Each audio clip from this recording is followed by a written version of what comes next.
Dobrodošli u Jazeera Svijet. Moje ime je Azra Hadžić. U emisiji izdvajamo svjedočenje Kanađanina palestinskog porijekla o užasima u Gazi, kako je riskirao život da bi pomogao sunarodnjacima i šta je Gaza za sve njih.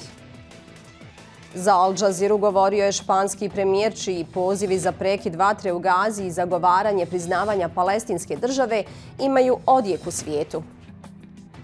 Povećan broj punktova i pojačane izraelske racije na okupiranoj Zapadnoj obali otežavaju život Palestincima, ali i aktivnosti palestinskog nacionalnog pokreta. U narednim minutama poslušajte svjedočenje Mansura Šumana, Kanađanina palestinskog porijekla, koji je iznenada postao građanin novinar u Gazi. Uz dokumentiranje rata nekoliko puta riskirao je život pokušavajući pomoći Palestincima, a čak 2 puta je u bježanju pred izraelskom vojskom izgubio kontakt na nekoliko dana. Iako je evakuiran u Kanadu kako bi, kako kaže, još više mogao izvana učiniti za dobrobit Palestinaca, ne oklijeva ponovno se vratiti u Gazu u budućnosti. Since the war started, my mentality was that I would never make it. No electricity, no food, no water. We've had several airstrikes. That this temporary life, this is the end for me here in Gaza. So I need to make the most of it. So I tried to maximize the amount of good deeds that I was doing and prepare myself mentally for life after death. My name is Mansour Shuman. I'm a Palestinian Canadian citizen journalist. And between us, despite leaving Gaza physically, we're just getting started with the work that needs to be done.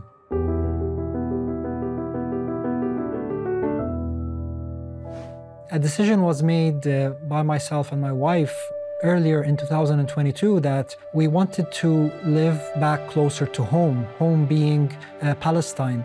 I'm originally from Jerusalem. My wife is originally from a town beside Gaza Strip. On October the 7th, we woke up at the sound of thousands of rockets, and we didn't know what was happening. On November the 7th, the Canadian government came back to us saying that they got approval for me and my family to all leave Gaza. I had a very open discussion with my family. My wife and children would leave, and I needed to be there to help the people with whatever I can, even if it's as little as removing rubble, to help people get out. I really hate what I'm doing now, but we need to record this for the world. It was the easiest decision I ever made in my life, staying in Gaza. Honestly, it was like a calling from God saying that, Mansour, you've been asking to help people. You've been asking to try and tell the truth. Well, this is your opportunity. Mansour, he's live in Khan Yunis. Thank you so much, Mansour, for your time. I believe that it was very important to continue doing what I was doing when it came to reporting news on different international TV stations, radio broadcasts, digital platforms, and newspapers. And later on, that extended into the social media and into charity work. We are here inside a refugee school. We lived amongst tents inside Nasser Hospital together with other journalists and social media influencers. Every day we would lose a member of our family, a member or two, or a member of our family would lose their own relatives. The most difficult thing, in my opinion, is seeing the children suffer. I remember seeing a little girl standing on the top of her mother and father who were killed, and she was crying on top of them and telling them, Dad, Mom, please wake up. You know, it's time to go home. Why are you still asleep? An image like that will never leave my head. Watching these scenes day in, day out, I think this was the most difficult part of all of this. I went with a few friends to check on the progress of the work. We were doing a lot of charity work.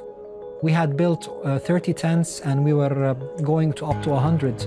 And to our surprise, for the first time ever, we found that there were Israeli troops rushing with their vehicles, with their tanks. And we saw people fleeing that area. And we had to flee with them into Khan Yunis refugee camp. So that was the start of me being away for 2 weeks, away from any kind of internet connection, because we tried to find a safe way back to Nasser Hospital, but we couldn't do that for 2 weeks because we were bombed by F-16s. Alhamdulillah, after several attempts, we were able to make it here back to Nasser Hospital.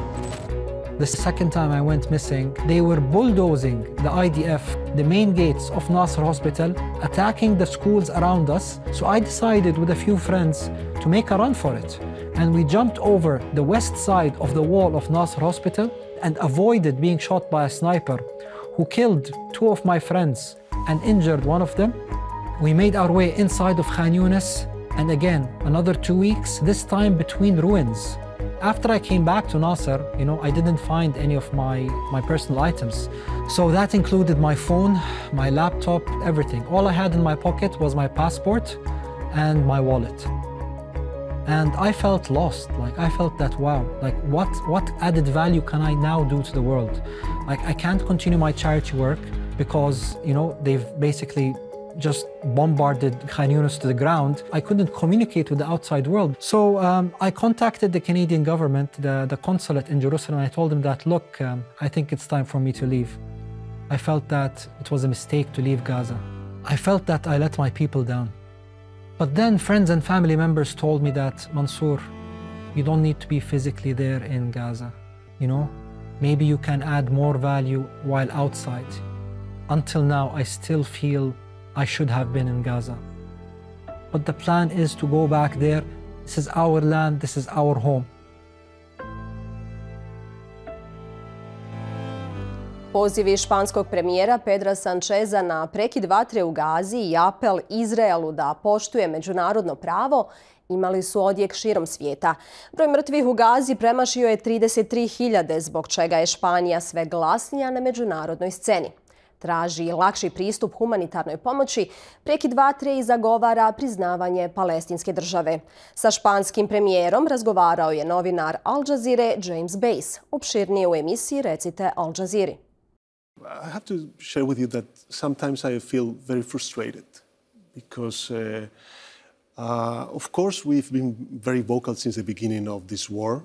We condemn these horrible and terrible terrorist attacks perpetrated by Hamas.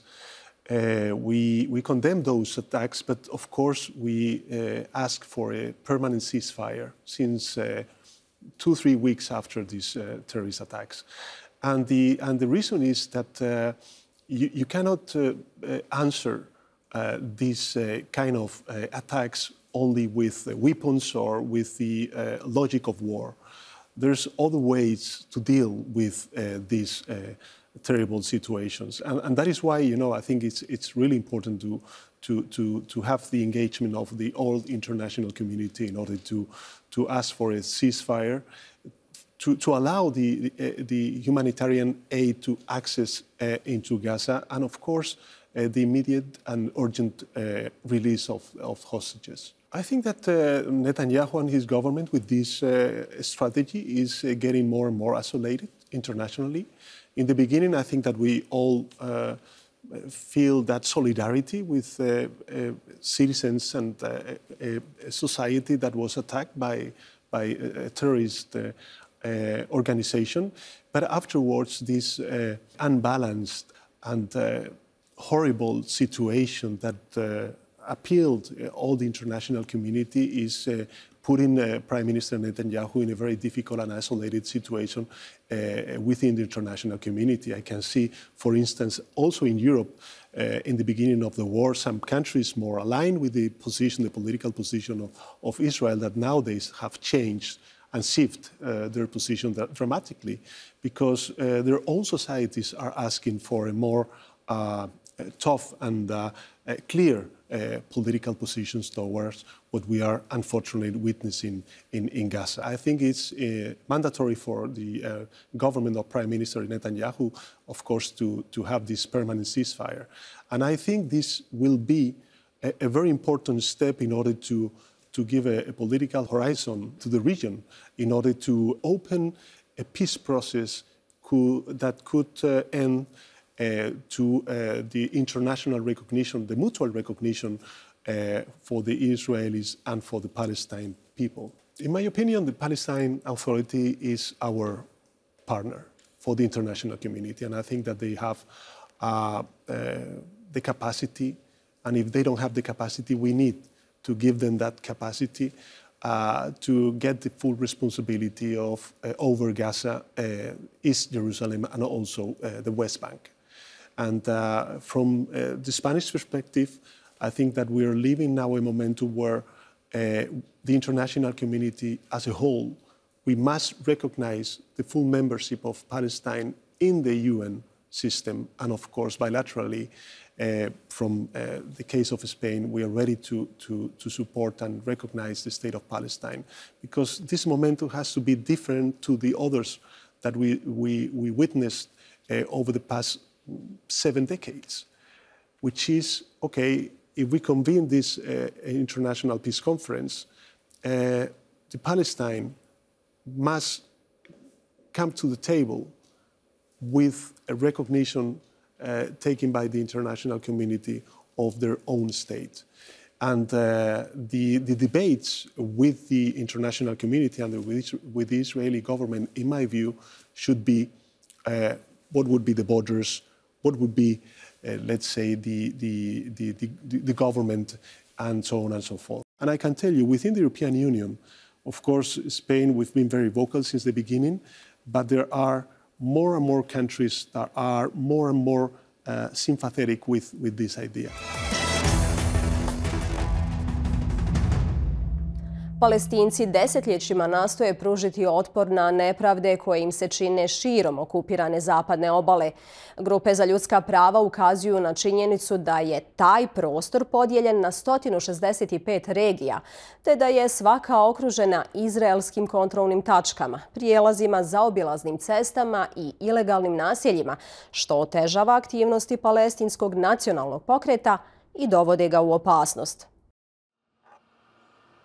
Ovo je grad Bejta na okupiranoj zapadnoj obali. Prije 3 godine dospio je na naslovnice kao model nenasilnog otpora kolonizaciji izraelskih doseljenika.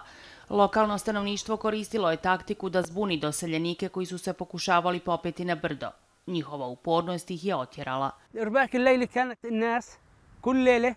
تتجمع في المنطقة احنا هاي الموجودة بسموها منتزه جبل نمر كان يجي يحضر هنا كانت في نساء تيجي الأطفال الشباب. Ali naselje je od tada pretvoreno u izraelsku vojnu bazu. Vafa Abdurrahman provela je gotovo 2 decenije na čelu nevladine organizacije koja podržava palestinske novinare, dokumentujući pobune, pregovore, oružani i nenasilni otpor. Kaže kako na okupiranoj zapadnoj obali raste umor jer većina ljudi osjeća da ostaju bez mogućnosti.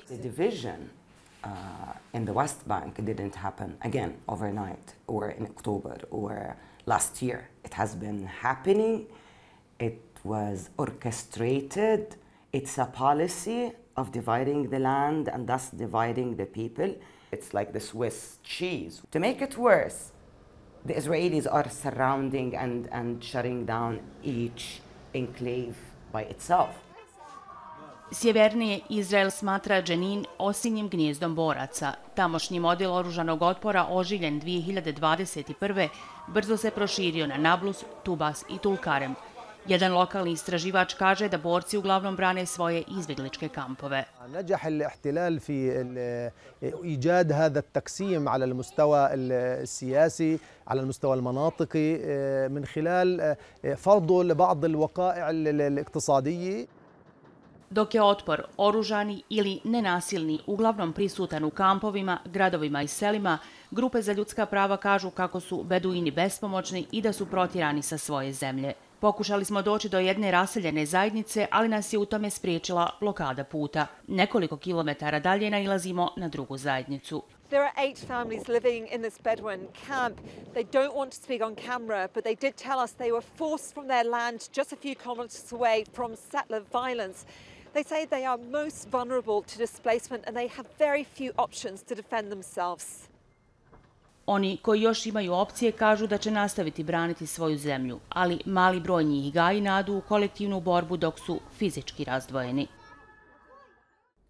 a povećan broj punktova i pojačane izraelske racije na okupiranoj zapadnoj obali od početka rata u Gazi otežavaju život brojnim Palestincima koji se suočavaju s neizvjesnom budućnošću. Među njima je i Saif Darviš, palestinski dječak koji je tek napunio 15 godina, a izraelske snage su ga već 2 puta zatvarale. Evo njegove priče. سكرت كهرباء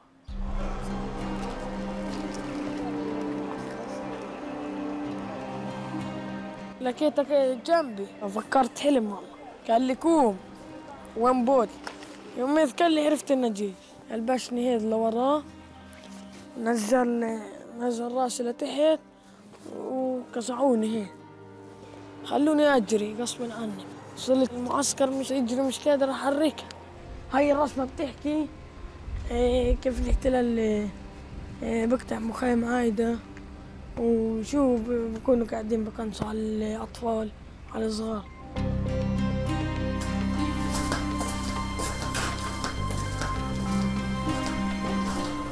جت الحرب لا لغوا كل المحاكم، كل شيء تغير، كل شيء. انحشرنا في الغرف، كنا نطلع فوق 8 ساعات، ضلنا نطلع. نحكي مع أهالينا كل يوم ونروح على الكانتينة زواكي شوكولاتات يعني بشوفوك انت بتكشف مشكلة لا بتجروك لمشكلة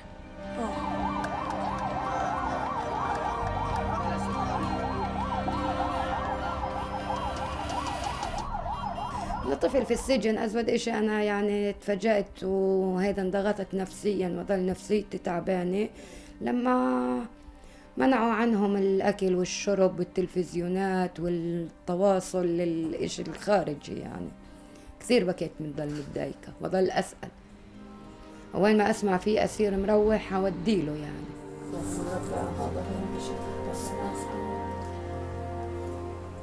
يعني أحط لك بهارات وهي لا شو دخلها تفتح بس الذرة يعني إن شاء الله عشان يعني أجواء رمضان متسالة بضل ما نضل دايرين في الشوارع. بدي أرجع أكمل دراسة بدي أشوف حياتي. ما أعرفش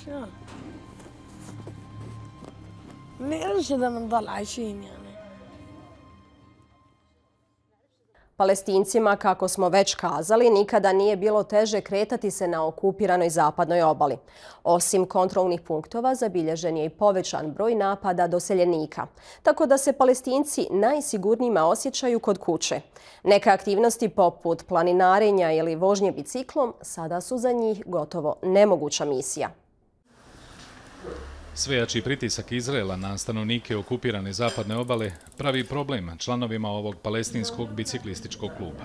Nekadašnji užitak vožnje biciklom postao je velika opasnost. السبب اللي احنا وقفنا فيه الجولات هو الحواجز الإسرائيلية اللي كنا صرنا نقضي عليها وقت كثير عالي، يعني أقل حاجز بنقضي عليه 3 ساعات. تواجد المستوطنين وعربدة المستوطنين بحماية الجيش. U jednom trenutku članovi ovog biciklističkog kluba uživaju u prirodi, a već u drugom su svjesni da Izrael ima ozbiljne namjere rasparčati zapadnu obalu. I miss the fact that, existence is resistance, so that way you're always reminded that no matter what, we're still under occupation, and even though you try to forget it and you go on with your day. Čak i pod ozbiljnim ograničenjima i u nedostatku slobode, Palestinci se trude koristiti ljepote svoje zemlje te i tako potvrditi svoj identitet. البسكليت تقريبا صار هوايتي المفضلة، فأنا خلص مثلا بزهق بطلع بتسلى بطلع بتعرف على بلدي بشوف الأرض بشوف الناس، يعني البسكليت بيعمل مثلا توعية اجتماعية كبيرة بتعرف على ناس جداد بشوف ناس أعداد كبيرة. Taj osjećaj muči Palestince širom okupirane zapadne obale. Ovdje u Ramali neki od njih su izašli na izlet, što je najviše što se mnogi sada usuđuju učiniti. It takes so long now to travel between West Bank towns and villages that many people have given up regular weekend trips to visit friends and relatives, as well as the hikes and bike rides. And that's how Israel's occupation chips away at the family and social links that bind Palestinian society. Bernard Smith, Al Jazeera, Ramallah, in the occupied West Bank. Idemo do Afganistana, čiji je zdravstveni sistem u krizi. Bolnice i klinike su slabo opremljene, a medicinsko osoblje često odlazi iz države zbog boljih prilika u inozemstvu. Nedostatak međunarodne podrške dodatno usložnjava problem. Osama bin Džavid ima detalje iz pokrajine Kunar. Ovo nije staza za ljude željne adrenalina i uzbuđenja, a ovo su čak dobri uvjeti za vožnju bez blata, snijega ili klizišta.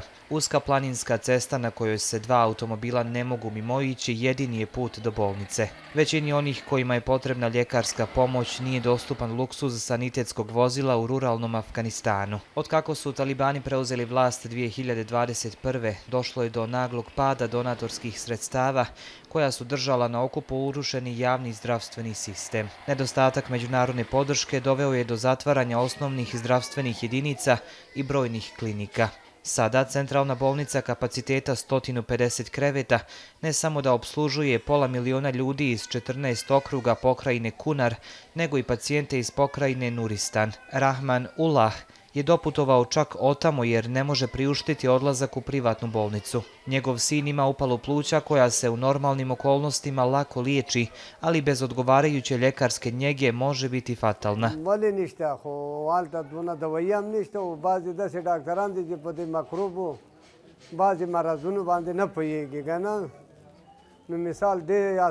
Talibanske vlasti u početku su uvele brojne zabrane ženama i dovele do toga da mnogi zdravstveni stručnjaci odu iz straha.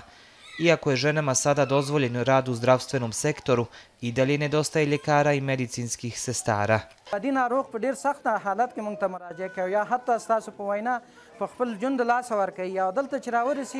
دلته مغه دا چې هجوم ډیر زیات د ناروغانو نو رسیدګي دلته شاید ورته ونشي منګه ډیر شدید ناروغان چې هغه An unforgiving terrain and unpaved roads like this mean people have to travel hours to get medical help.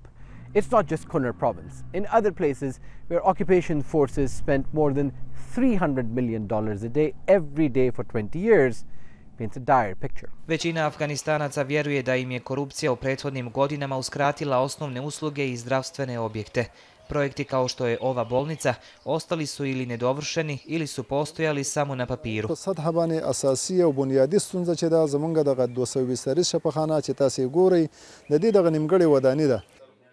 Pacijenti u pokrajini Kunar ne traže mnogo. غوښتنه همداره چې دا لار جوړه شي او امبولانس د کلینیک لپاره مقرر شي دلته نور پرمختګ وشي مثال په تور باندې. Dok se to ne desi, morat će putovati na skup i opasan način samo da bi došli do ljekara.